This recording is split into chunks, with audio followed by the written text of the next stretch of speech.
everybody, and welcome back to the Rooted Elemental channel. My name is She, and thank you for checking out the video, stopping in. For more content, go ahead and hit the subscribe button and like the video if you have. And if you really, really like it, please share it with those that you think the information may be helpful to. In this video, I'm going to tell you about Tiamat history. Now, it is my belief, and I know this to be true, that we are living on a small fragment, a small piece of Tiamat in a biodome, and the other plane T's, which names that we're familiar with, are also encased biodomes. And but their history individually, and I'm not going to focus on so much, just basically on where we are now and how travel is established and maintained and how it's always been done since this biodome space was constructed. And it was constructed as outlined in, as vaguely outlined in the book of Genesis. So, going back to Tiamat, Tiamat is a huge, a gigantor space. It's either and that's not clear because it's so large, and it's so vast that it's not very clear what exactly it is, and I haven't put that much energy into really getting there. There's information that's presented to me when there's a necessity to know it, or when it's important to know it, or when it's time to share it. So there are going to be times when I do these videos where the details may not be there, all of them, because it's not really that important at the time that I'm sharing it, or sharing pieces where such things are mentioned. So I'm just going to tell you that Tiamat is a vast, vast space, and something catastrophic happened to where the majority of the life, if not the majority of the life, was destroyed, and whatever survived went underground. And then after a time, there was the construction of these biospaces, these biodomes, to terraform spaces, to get things going again, and to get life on the surface. And there are many reasons why these biodomes are engineered. Some of these biodomes were created to be leased out by different agency, or different agencies, should I say, for different reasons.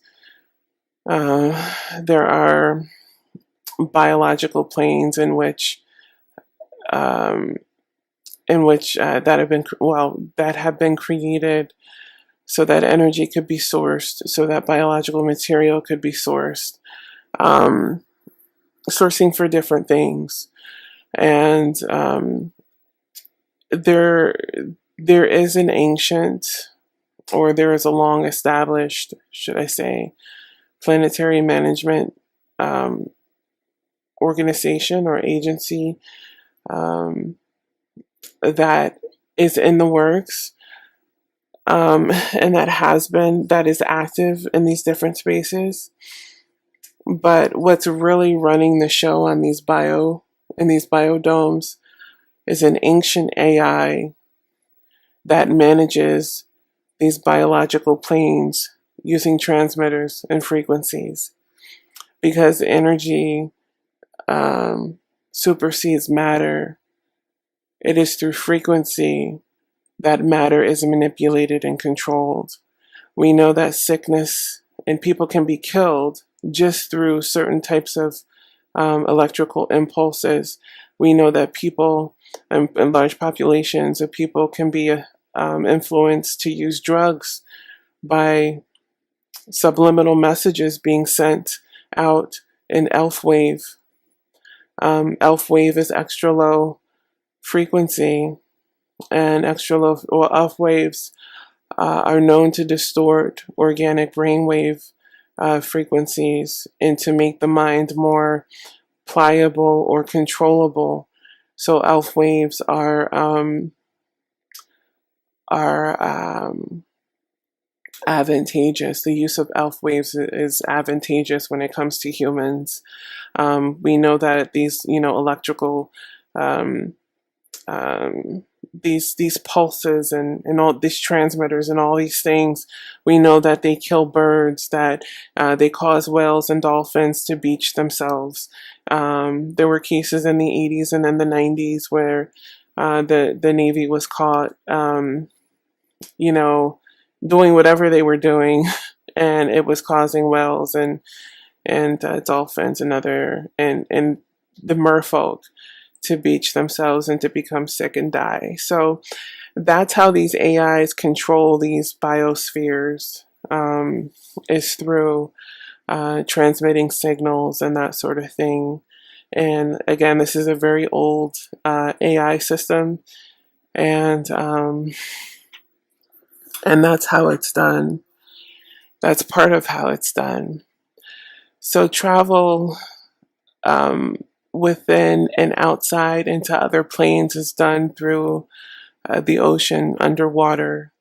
So in Pacifica is basically the gateway to get in and out of this plane. It's one of the major gateways, and to get in and out of the plane and to go to different spaces. That's why the Navy is the largest and most significant branch of security on this plane. Any of the world's navies is the most significant arm of security and even defense, planetary defense. It's not even like that significant when we're considering like war time within the plane.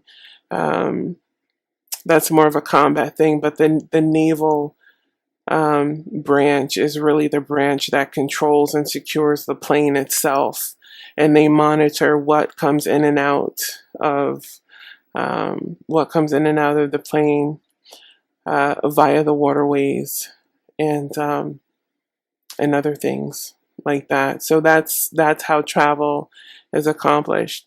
One of the ways. The other way is these doorways and portals. There are people, there are cryptid beings, and there are objects that can facilitate walking, literally walking into other dimensions, or teleporting into other dimensions, or teleporting within the same dimension, but teleporting from different parts of the world. That's a normal phenomenon. It's a natural phenomenon. It's something that's always been a part of the organic situation here, life, the spiritual and organic situation here. And I say spiritual, or I should have said ethereal, because there are species of beings that are not material and that exist here as well. So, getting into Terra's history or Tiamat's history, it's a very layered thing, and there's a lot of information. So I'll try to stay on course here, but basically what I wanted to get out was that we are living on one of many different biodomes that are managed artificially, and there are also planetary management corporations and agencies that are involved in multi-world affairs and that sort of thing.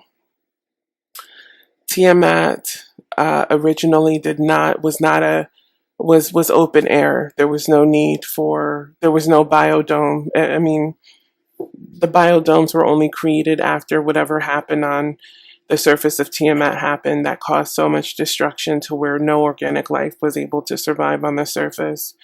So that was the purpose of creating the biodomes, was to get life going again and to purpose organic or material on these specific biodomes that were engineered for specific reasons.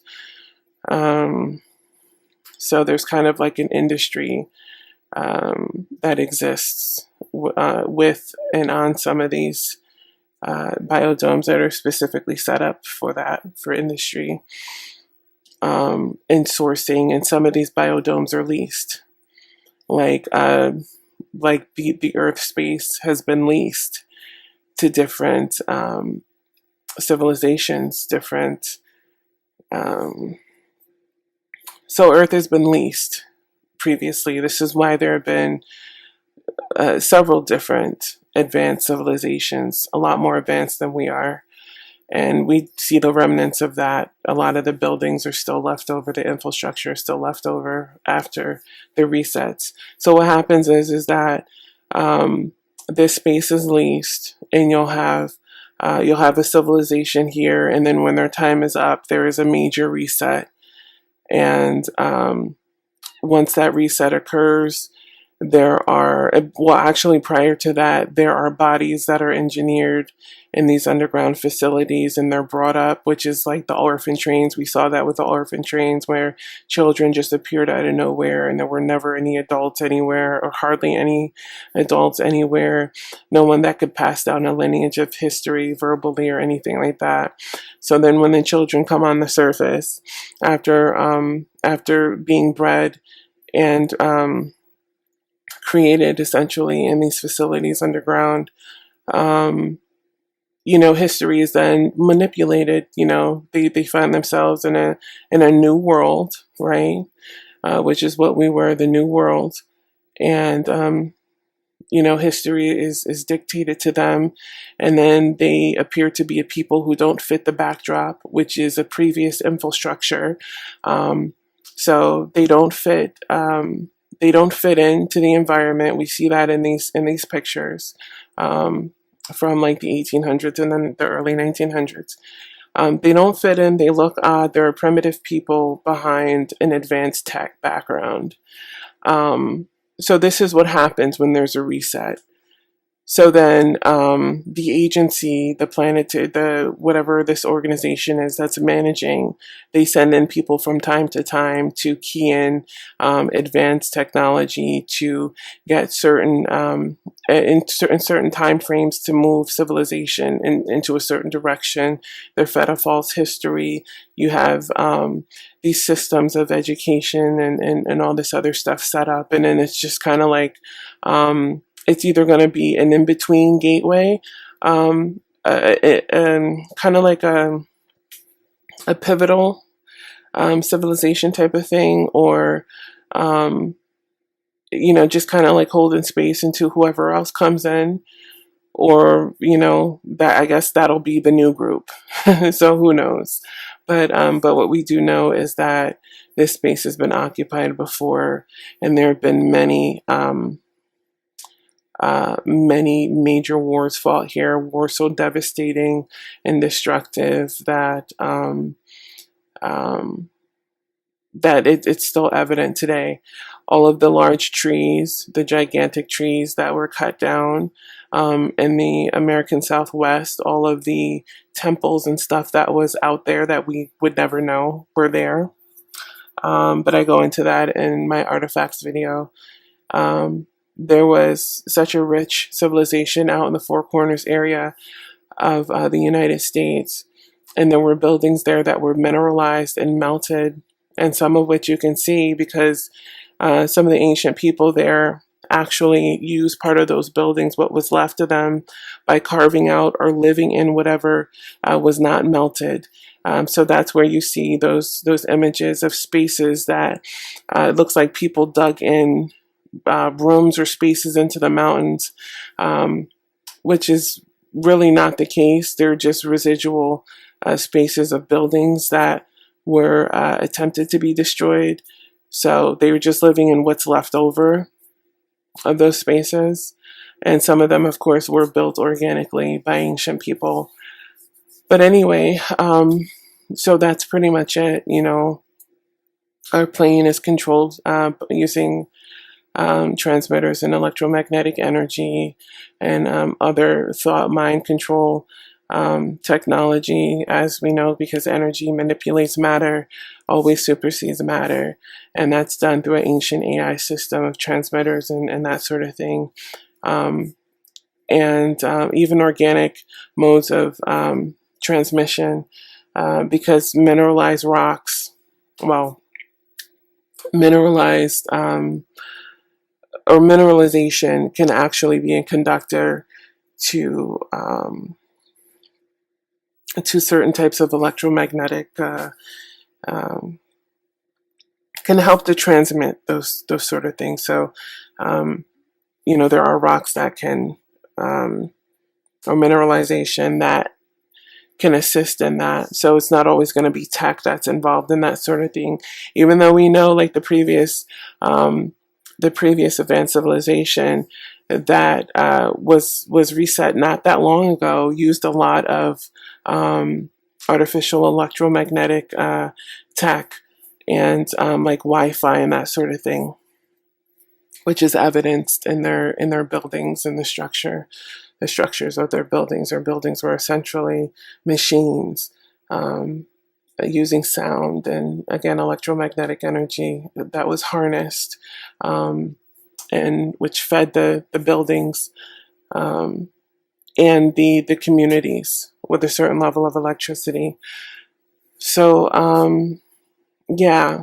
So Tiamat, again, was a place, is a place. We're actually living on her, that was destroyed. Something happened.